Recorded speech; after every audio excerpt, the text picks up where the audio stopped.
All right, I think we can start. So thank you very much for being here today again. I have today the fifth webinar organized by the Italian Chamber of Commerce and Industry in Australia from Sydney, linked to the COVID situation, which is not only about what's happening and what had happened, but now with the ease of the restriction and everyday life slowly going back to normal, and companies as well going back to work properly, it's time to face the future, the near future, what's going to happen, what kind of steps we should undertake, and why we should decide what strategy we should consider before going back to normal. We have here today Kerim El-Gabaili. One of our members is the founder and CEO of OnePoint, which is an integrated marketing solution provider who focuses on client commercial outcome, as well as proud ICCI sponsor. So we thank you very much, Kerim, for being here. We have Luke Brewer, our event manager, with us today as well.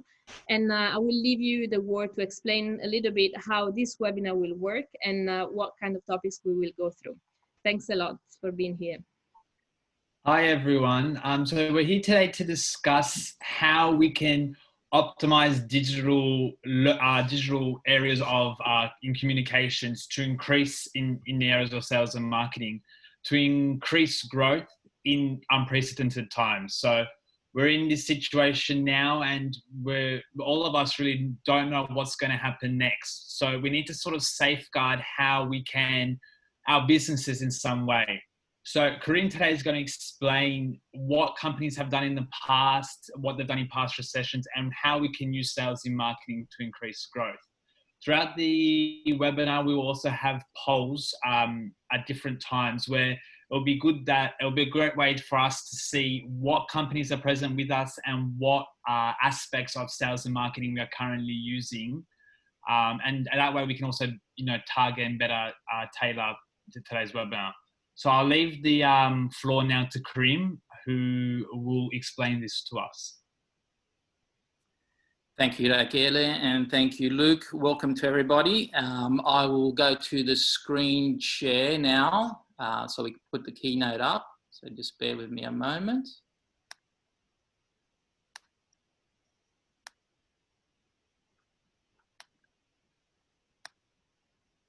Okay, can everybody see that?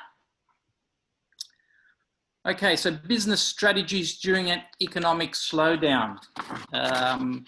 Let's start with the first thing is, I want to make sure everybody has some key takeaways from this exercise around strategy, around operational efficiency using technology, and some of the marketing trends that we see occurring. And also at the end, we'll do a Q&A. So if you have any questions, please leave them to the end. Okay. So let's look at our current environment, because I think whenever you consider a strategy, we've got to look at the big picture. And what we know is that we're in a really volatile environment. We've got trade wars between China, America, Australia, and China. Well, they try and stay away from the word war, trade war with Australia and China, because it doesn't do us either any good. But certainly there is some friction there.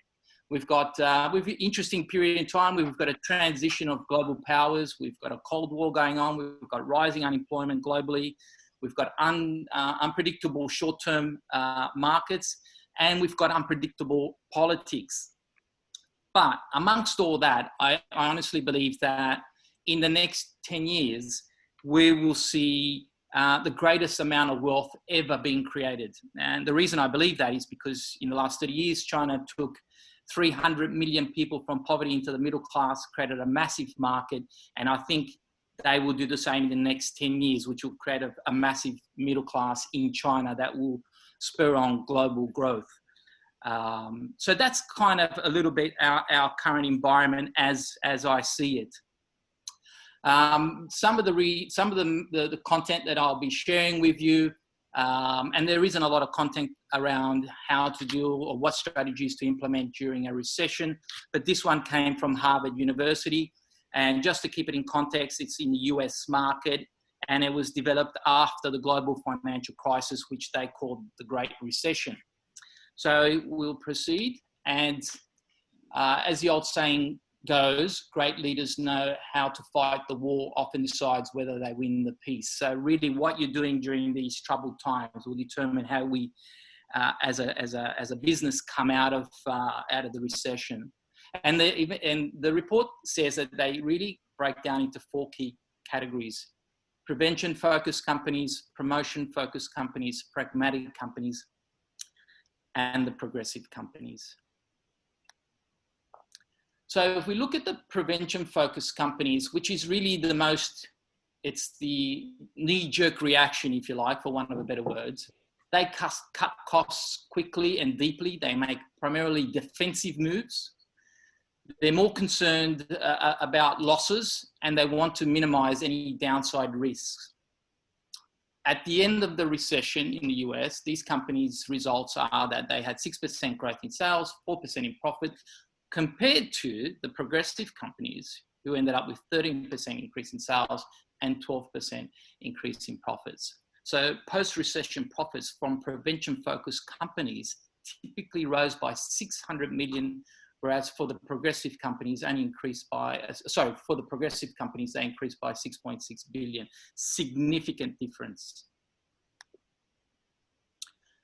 Then we look at the promotion-focused companies, and this is really resonates with American culture to really get out there and bring the battle to the front line, which is investing more offensive strategies. They look at the upside benefits. It's a culture of optimism, but the danger with that is that they can ignore the gravity of the crisis and also ignore the warning signs. And interesting enough, their results weren't significantly more than the prevention-focused companies. So post-recession, promotion-focused companies grew sales by 15 billion and profits by 1.5 billion. On average, far lower than the progressive companies. Again, the average increase was 28 billion in sales and 6.6 billion in profits. So then you've got the pragmatic companies, which is something that we probably would relate to as, as a process, because we look at both. We look at defensive and offensive strategies. They reduce cost of goods. They let go of more people actually than their peers. And they were focused on increasing investment in R&D, sales growth, and advertising. And then we've got the progressive companies. They also looked at reducing cost of goods, but here's the interesting thing that they did. They improved operational efficiencies as a way to reduce costs. Now, if you think about that for one moment, what does that mean? That means that their investment in improving operational efficiencies is something that's going to be carried on even post-recession, right? They also reduced the minimum amount of staff of anybody else. So the other 3 models on average reduced staff, or 56% of them reduced staff, and the progressive companies, only 26% of them reduced staff. So, there's almost 100% difference between one and the other. Now, this research that was conducted by Harvard, from when the recession started and the recession finished, 17% of the researched 4,700 companies either went bankrupt, were acquired, or went back into privately owned hands. Okay, 80% of them in 2010 did not regain their pre-2007 growth rate for sales and profits 3 years after the recession, when this report was done in 2010. And by 2010, only 9% had flourished after the slowdown. So they just sent some interesting numbers and some context around the 4 different models in which companies positioned themselves during the GFC. So, Luke, we're ready to run a poll, which is, which of the 4 categories do you believe you currently fall into at this point in time?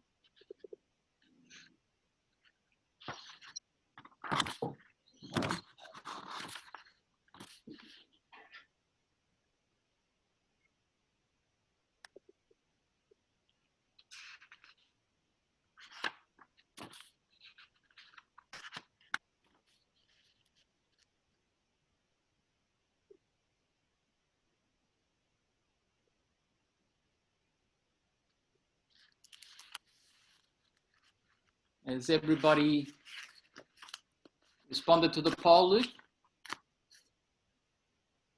We've got a couple more just waiting to respond.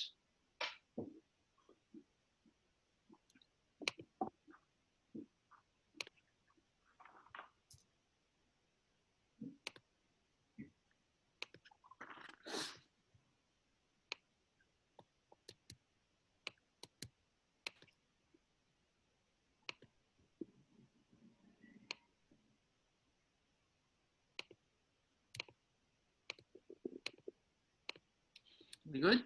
Yep, we're good now. Okay, do you want to just give us the results? So the answers, yeah.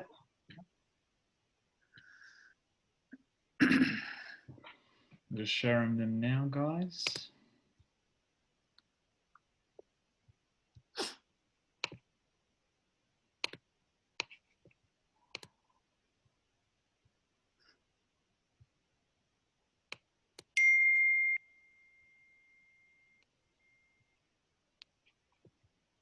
There we go. Can we all see the results? Yeah. 33, 17, 17, and 33. Phenomenal. Very good. Okay, you want to close that? Yep. Okay, so if we look at then the progressive companies, they really fall into two camps. They look at how they can improve operational efficiency as this investment carries forward, and also how do they invest in growth of their business. So let's look at operational efficiency from our experience. So it's about removing all unnecessary repetitive work. And just as a point of interest in there, there are now bots that you can put on your computers and your staff computers that can give you, after a period of time, a report that says this is all the repetitive work that you do. And then you can choose to do as you please with that, but you can look at ways to minimize that repetitive work. There's ways to integrate the technology through the APIs, and Zapier is a good conduit to that as well. Looking at communication through VoIP systems and Zoom, cloud-based solutions like Outlook and Dropbox, the automation around these things so you can always measure their performances all the way through. And I think that's the key thing. When you're looking at operational efficiencies, using technology, the beauty is you can measure all aspects of it, or at least you can put in place the opportunity or the ability to measure that. So I'm going to share with you what we did at one point. And to put this also in context, around one point, during the global financial crisis, I was CEO of a business that had 4 factories, an office in Piedmont, and we were heavily invested in manufacturing in a sector that had been highly hit by technology and digital. And we won the FBA Deloitte's fastest growing business in the ACT and New South Wales, just as we came out of the global financial crisis. And that is because we implemented some of these strategies. But let me share with you what we did and talk through it. So we looked at system integration, marketing automation, cloud-based solutions, remote working tools, and reporting tools. What did that actually mean in real terms? Well, we used Dropbox as a data asset management system. We used Zoom for video conferencing, and obviously we do still. There's also another tool out there that we're assessing, which is 3CX. We decided to have a virtual office. We have the e-commerce platform. We use VoIP. We have a platform called Teamworks where everybody logs into. And obviously we have Outlook, and we do the calendar share so everybody knows what everybody's doing. So my team now is all remote effectively, even though we have an office in North Sydney. And just to give you a cycle of the process, it's been simplified, but it gives you an idea of the automation. So if I was out and I met you at a networking event, or we came across each other and we shared business cards, my business card, your business card I would get, I would open up my app on my phone, I'd scan your business card, all your information would go straight into my CRM, which is a HubSpot CRM. And you would go into a lead generation pool, which would remind me to give you a call. Then if we had the opportunity to quote, we would do that within either Xero or HubSpot, but predominantly through HubSpot. And we would get a digital approval. You would go into our sales pipeline. Once the job was done, or once the quote was approved, it would automatically generate an invoice at a Xero, because HubSpot is integrated into Xero. Xero would then push that information into Teamworks. Teamworks would allocate the different components of that job to my different staff members. My different staff would then be able to see what they've got on their daily list of work, and they would commence that work. At the end of the week, I know exactly who's worked on which project, have they done the work within the time frame allocated, and all this information would be then captured in my CRM. All of this happens, and all really I would be doing is scanning your business card and approving the quote, to give you an example of the automation. So, which leads me to another poll around what technology have you used in your business and to help your operational efficiency. Luke, back to you. Yeah, so poll 2 has just been launched.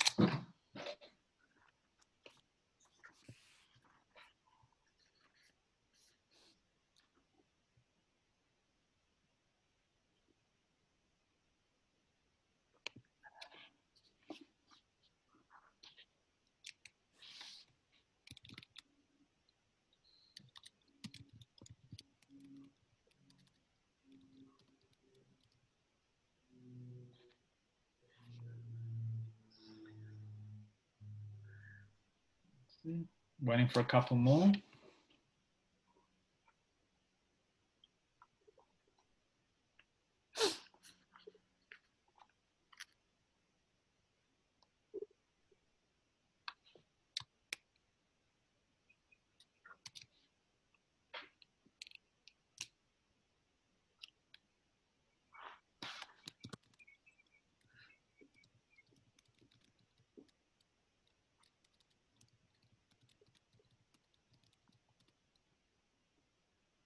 A couple more just filtering in now, guys. We'll close the poll in about 30 seconds.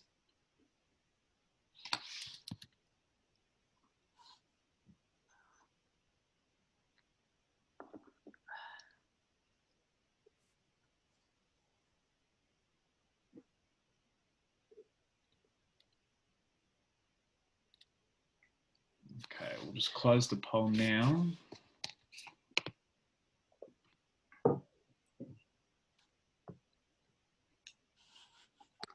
And can you see the results, Kareem? No, I can't. Okay, let's have a look now. Yes, okay.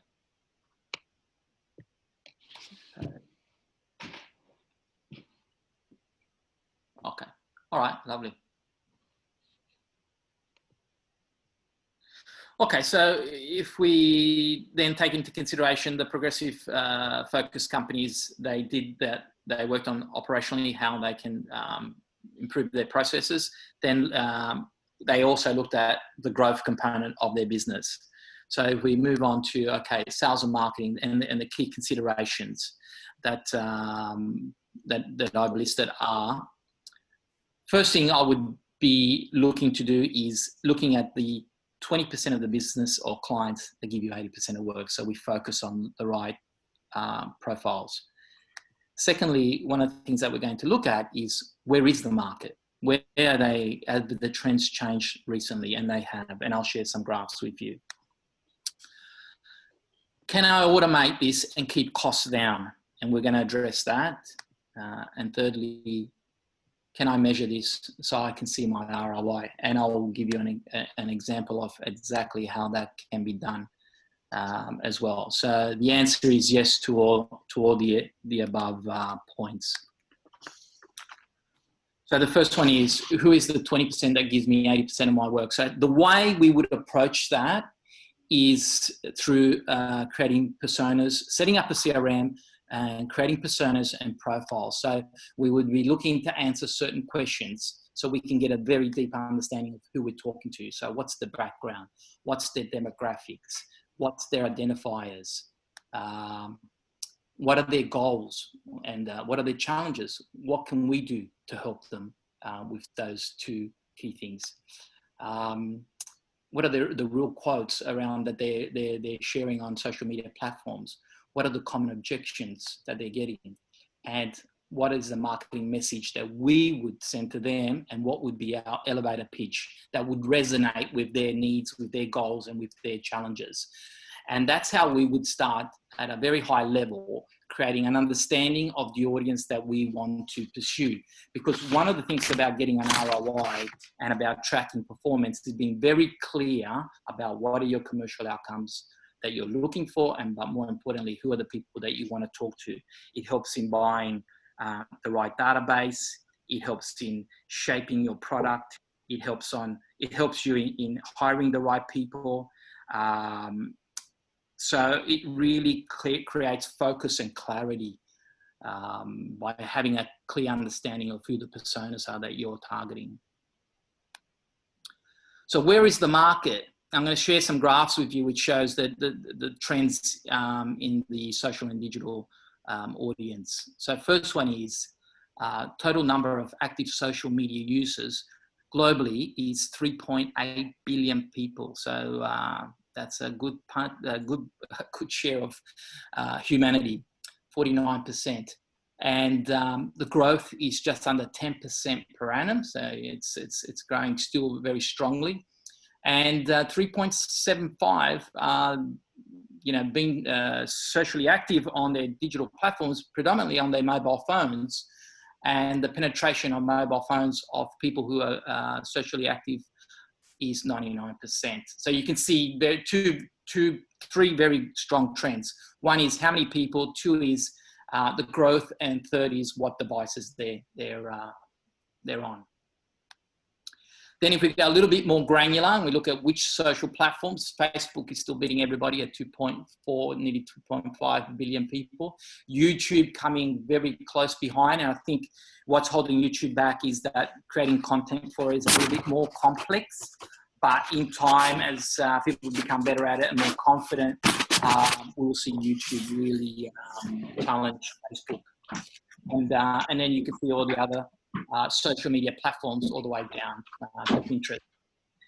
If you're in the B2B marketing, then this will be an interesting one for you. This is 675 million people are on LinkedIn, and 11 million alone just here in Australia. And this is probably the strongest channel for anybody who's doing business-to-business marketing, because you can really target the audience that you're after. And what have we seen happen recently? Well, we're watching the trends in direct marketing or email marketing. And what we're finding is that people are actually opening up emails a lot more. Now, that could be combined by the fact that we're a little bit forced to stay at home, or being at home and remote working means the pressure of getting the pressure of getting things done quickly is not there like it would be in a work environment.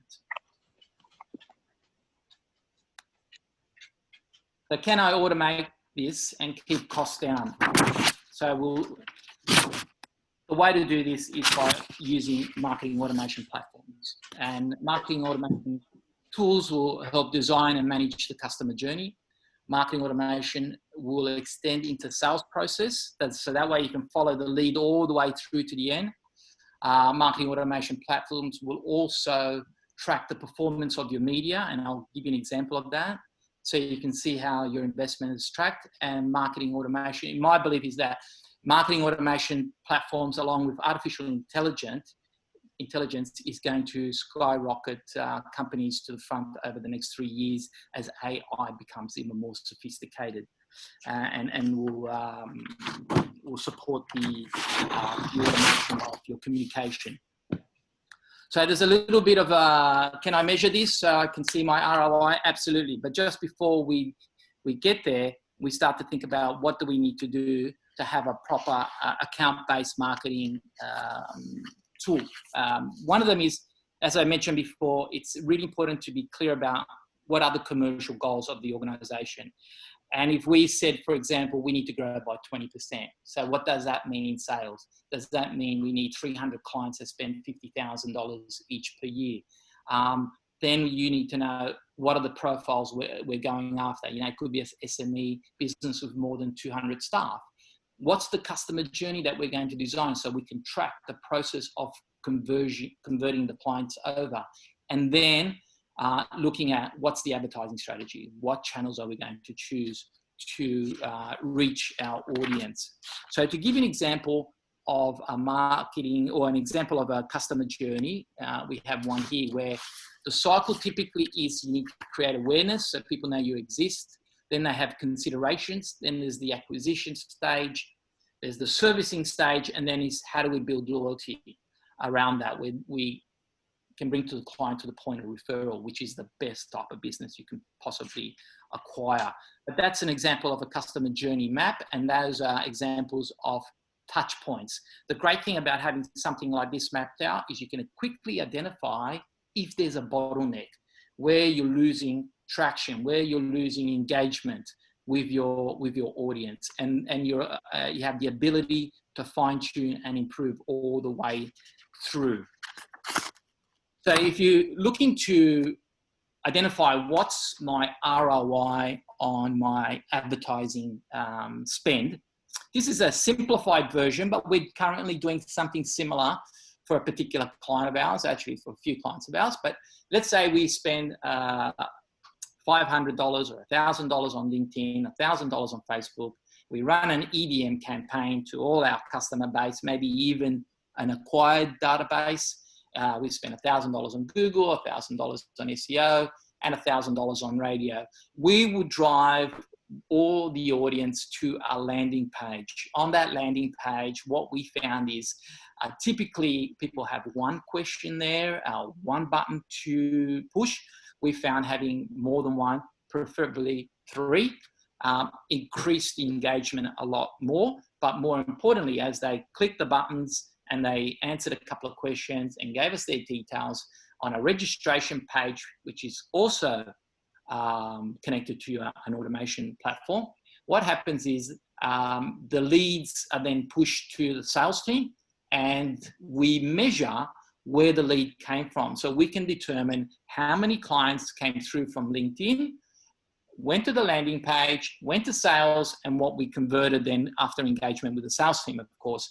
And that way, in a simple form, or a simple example as we have here, we can really determine not only the engagement that we got from, say, a channel like LinkedIn, but more importantly, how many people went to our landing page, and then how many people we were able to generate business from. And that's a simple way of determining your return on investment on your advertising spend. So we have the last poll. Luke? It has just been launched for everyone. Do you have a new growth strategy that considers the new business landscape?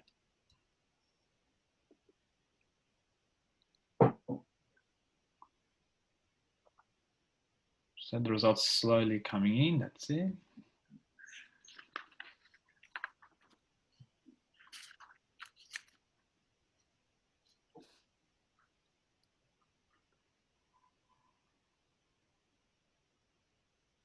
Just a couple more votes to go, guys. I'll leave it up for another 30 seconds.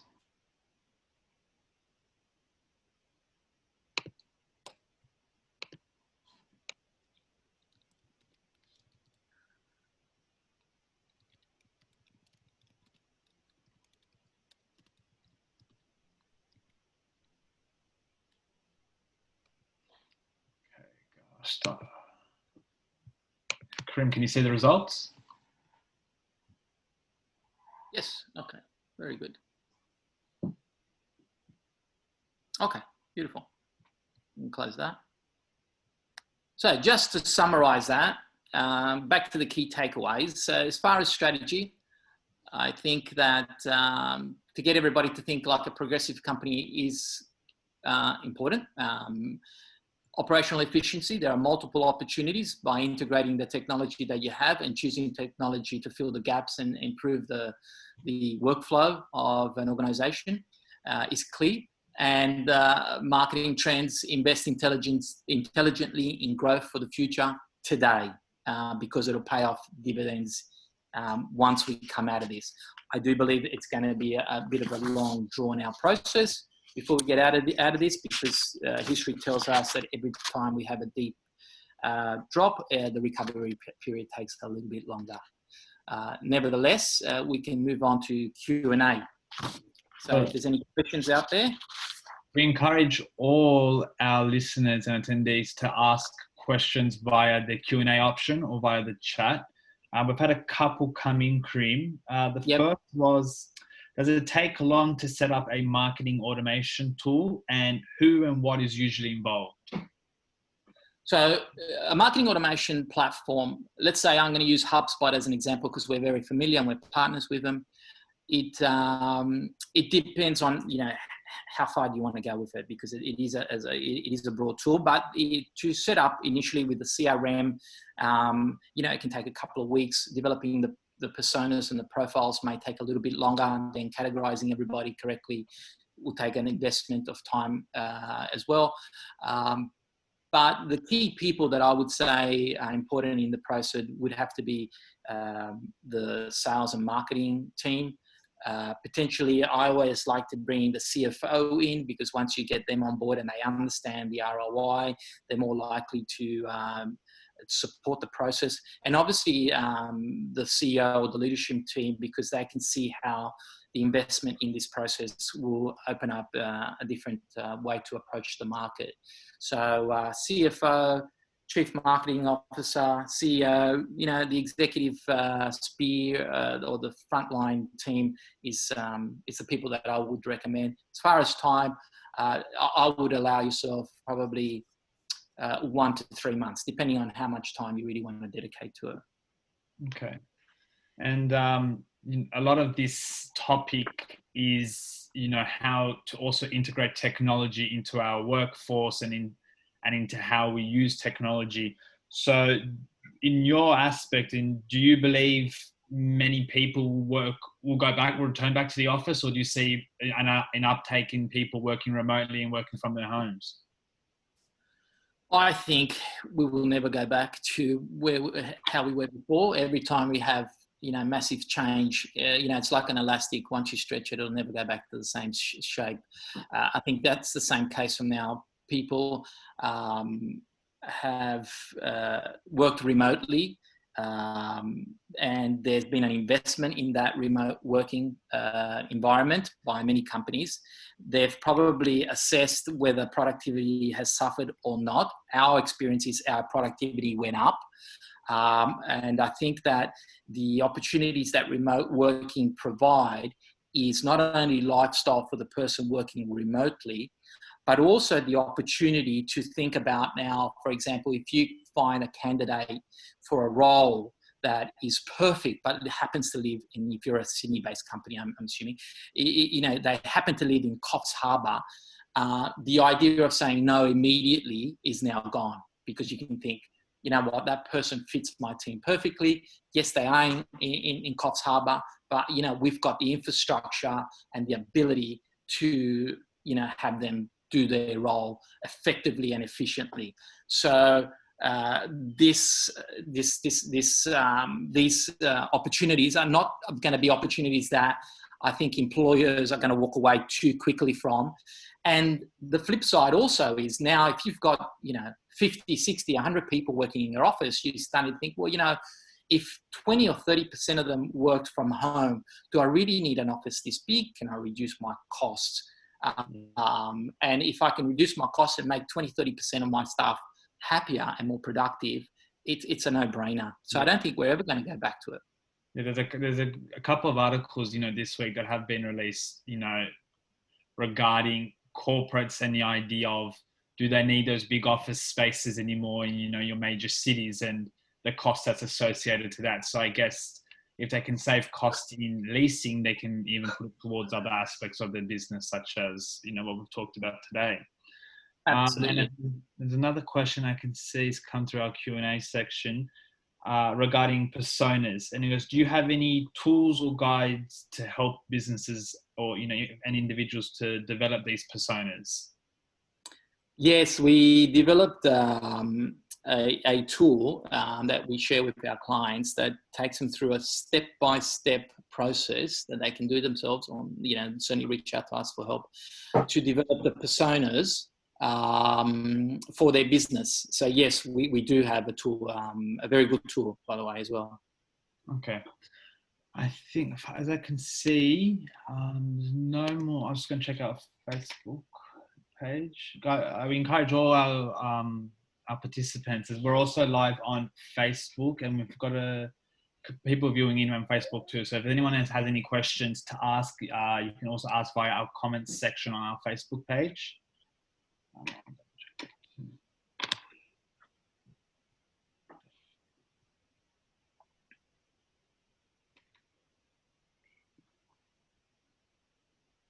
Did I just see something come up on Q&A?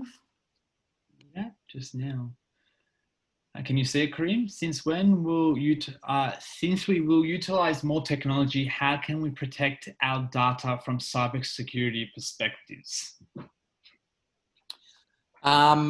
I'm not a cybersecurity expert, but all I can say to you is that I know that there's been a lot of focus on cybersecurity, and there will continue to be a lot of focus on cybersecurity. I'm working with a technology company at the moment, and this is something that we're exploring very carefully, because as people work remotely, then we also need to know that there's the security around that, and they're currently looking at how to package the whole remote working, which means not only will they providing the voice over IP and the 3CX or Zooming technology, but they'll be looking at also providing the internet connection so that they can secure the, the pipe for which information is shared, so that they can secure the data for the business. So cybersecurity is not only, I can't say it's been a recent focus, it's been a focus for quite a few years, and it will continue to be a focus.